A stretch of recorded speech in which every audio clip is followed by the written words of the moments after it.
We get another Brian Pillman update from Vince McMahon. He says that no foul play was suspected, but authorities believe that it may have something to do with drugs.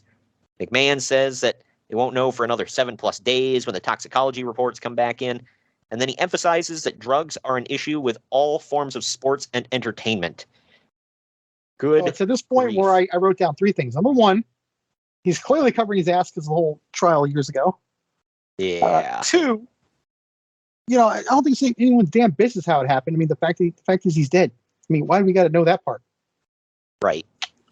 And number 3, doing all this mid-show when we already know that he's gone, it makes it feel like a storyline or something. Right.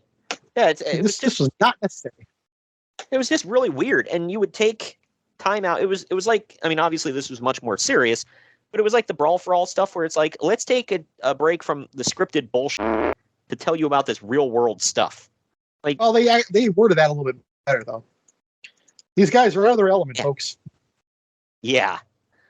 It's just, this is like, you keep giving like random updates like throughout the show. Like, I don't want to sound heartless, but dude, the guy's dead. I mean, what updates are there? I know. We don't need to know play by play. Well, they're examining the body. It's like, good God. Like, we get it. He's passed away. Like, okay, I guess it was a decent update where he said, well, no foul play was suspected. But it's like, come on, dude. He was covering his ass for the steroid trial. That's why he said there were no drugs or anything like that. But come on. Be real.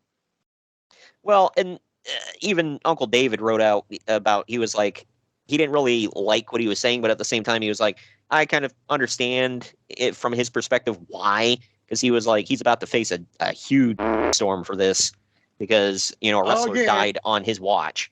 Right.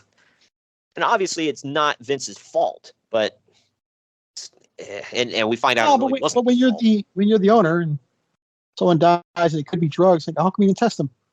So it's not his fault in theory, but it's like prescription. I think he was taking prescriptions, right? Yeah, but wasn't that well known? He was doing it for years because of his ankle.